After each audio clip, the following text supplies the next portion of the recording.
আসসালামু আলাইকুম। ক্লাস 7-এর সুপ্রিয় শিক্ষার্থীবৃন্দ, লার্নিং উইথ প্রিয়ার আজকের আয়োজনে তোমাদের সবাইকে স্বাগত জানাচ্ছি।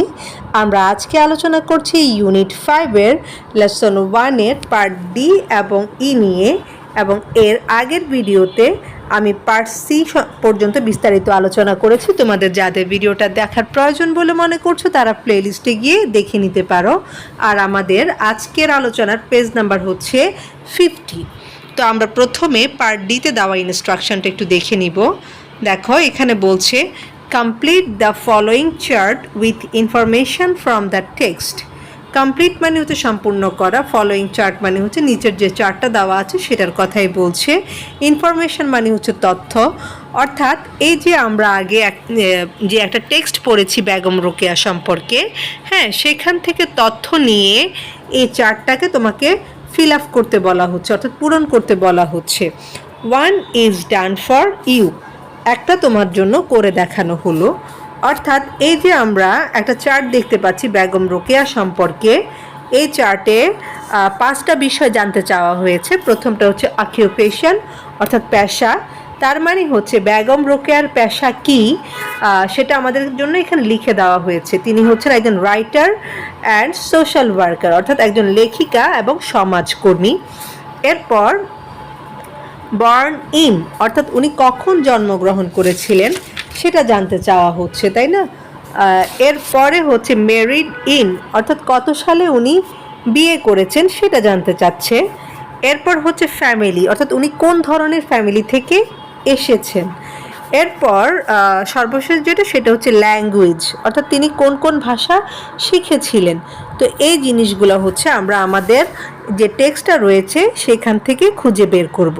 তো চলো একটু দেখে নিই কীভাবে তোমরা এগুলা খুঁজে বের করবে। তো আমাদের প্রথম যেহেতু তার জন্মসালটা জানতে চেয়েছে, দেখো জন্মসালটা কিন্তু এখানেই উল্লেখ করা আছে। ওকে, এই যে 1880। তারপর হচ্ছে তার বিয়ের যে সালটা সেটা এখানে উল্লেখ করা আছে যে 1897।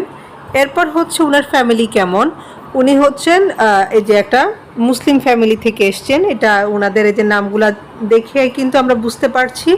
অথবা আমরা মুসলিম ফ্যামিলি না লিখে এটাও লিখতে পারি যে এডুকেটেড ল্যান্ডলর্ড ফ্যামিলি, এটাও লিখতে পারি আমরা, হ্যাঁ, যেটা তোমাদের সুবিধা মনে হয়। তারপর উনি যে এই যে বাংলা এবং ইংলিশ শিখেছেন সেটাও এখানে উল্লেখ করা আছে। আর মুসলিম কথাটাও আমরা এখান থেকে নিতে পারি, যেহেতু এটা এই সেন্টেন্সটা ওনার সাথে রিলেভেন্ট। তো এইভাবে করে তোমরা তোমাদের ছকটা সাজিয়ে নিতে পারো। তো আমি আরেকবার দেখিয়ে দিচ্ছি। দেখো, born in 1880, married in 1897, family হচ্ছে আমি মুসলিম লিখেছি। তোমরা এখানে দুটো অপশন ব্যবহার করতে পারো, যে ল্যান্ডলর্ড, হ্যাঁ, এডুকেটেড ল্যান্ডলর্ড ফ্যামিলিও লিখতে পারো, অথবা শুধুমাত্র মুসলিম ফ্যামিলি লিখলেও চলবে। আর ল্যাঙ্গুয়েজ হচ্ছে বাংলা অ্যান্ড ইংলিশ। তো এখন আমি পার্ট ইতে চলে যাচ্ছি। ইতে বলছে যে আনসার দিস কোশ্চেন্স, অর্থাৎ এই প্রশ্নগুলোর উত্তর দাও। তো প্রথম প্রশ্নে বলা হচ্ছে what was Begum Rokeya's believe. Believe মানে হচ্ছে বিশ্বাস, অর্থাৎ বেগম রোকেয়ার বিশ্বাস কী ছিল।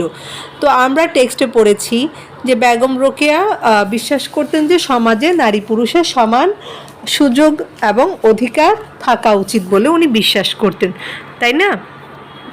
তো সেই জিনিসটাকে আমরা এইভাবে লিখব,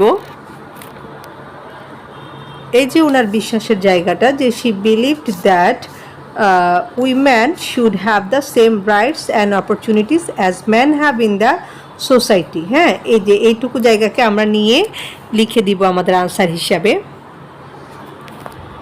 এই হচ্ছে আমাদের নাম্বার 1-এর আনসার, যে Begum Rokeya believe that women should have the same rights and opportunities as man in society.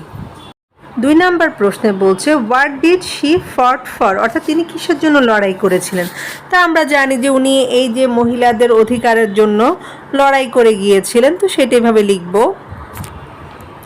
যে she fought for the rights of women and their equal place in society, অর্থাৎ সমাজে মহিলাদের এই যে সমান সুযোগ এবং অধিকারের জন্য উনি লড়াই করে গিয়েছিলেন। তো আমাদের 3 নাম্বার প্রশ্নে বলছে যে what kind of family did she came from, অর্থাৎ তিনি কোন ধরনের ফ্যামিলি থেকে এসেছেন, তার ফ্যামিলি সম্পর্কে জানতে চাচ্ছে। তো আমরা আমাদের ওখানে দেখেছি যে তার ফ্যামিলি ছিলেন কি এডুকেটেড ফ্যামিলি, অর্থাৎ শিক্ষিত জমিদার পরিবার ছিলেন এবং ওনারা ছিলেন মুসলিম পরিবার থেকে এসছেন। তো সেজন্য আমরা লিখবো এইভাবে, she came from an educated and respectable Muslim family. তিনি হচ্ছেন একটা যে শিক্ষিত এবং সম্ভ্রান্ত বলতে পারি বা শ্রদ্ধাভাজন যে মুসলিম ফ্যামিলি, সেখান থেকে এসেছেন। Her father was an educated landlord, তার বাবা ছিলেন একজন শিক্ষিত জমিদার। 4 নম্বর প্রশ্নে বলছে, why did many upper class Muslims learn Arabic and Persian at that time, অর্থাৎ সেই সময় কেন অনেক মুসলিম ফ্যামিলি বা মুসলমান পরিবার আরবি এবং ফার্সি শিখত।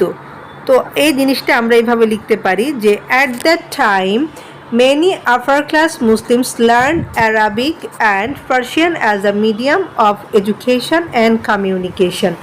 হ্যাঁ, অর্থাৎ ওই সময়ে অনেক উচ্চ শ্রেণীর মুসলমানরা আরবি এবং ফার্সি শিখত হচ্ছে শিক্ষা এবং যোগাযোগের মাধ্যম হিসাবে। তো এই জিনিসটা আমাদের কিন্তু টেক্সটে সরাসরি রয়েছে, সেখান থেকে আমি দেখিয়ে দিচ্ছি তোমাদেরকে। এই যে দেখো, এখানে কিন্তু ডিরেক্টলি লেখা আছে। Okay, many upper class Muslims of Bengal at that time learned Arabic and Persian as a medium of education and communication. তো এই লাইনটাকে আমরা সেখানে লিখে দিব। এরপর দেখো আমাদের সর্বশেষ যে কোয়েশ্চেন, সেখানে বলছে why did Rokeya learn Bangla, অর্থাৎ কেন তিনি বাংলা শিখেছিলেন, বেগম রোকেয়া কেন বাংলা শিখেছিলেন, সেটা আনসার হিসেবে আমরা এইভাবে লিখতে পারি যে Rokeya had a great love for her mother tongue so she learn Bangla, অর্থাৎ মাতৃভাষার প্রতি রোকেয়ার ছিল গভীর ভালোবাসা বা আমরা টানও বলতে পারি, হ্যাঁ, গভীর ভালোবাসা বা গভীর টান, এবং সেজন্য তিনি বাংলা শিখেছিলেন। এবং এই লাইনটাও কিন্তু আমাদের টেক্সটে সরাসরি রয়েছে। দেখো, আমরা যদি টেক্সটের দিকে খেয়াল করি, এখানে দেখতে পাবো যে Rokeya had great love for her mother tongue. হ্যাঁ, তো এই লাইনটাকে আমরা আনসার হিসাবে নিচ্ছি। তো আজকের ভিডিওতে আমি এই যে তোমাদের ইউনিট 5-এর লেসন 1-এর পার্ট ই পর্যন্ত বিস্তারিত আলোচনা করেছি। পরবর্তীতে লেসন 2 থেকে আলোচনা করব। সে পর্যন্ত তোমরা প্রত্যেকেই ভীষণ ভালো থাকো, সুস্থ থাকো। আর আজকের ভিডিওটা তোমাদের কেমন লেগেছে সেটা অবশ্যই কমেন্ট বক্সে জানাবে। তো আজকে এখানেই শেষ করছি। আল্লাহ হাফিজ।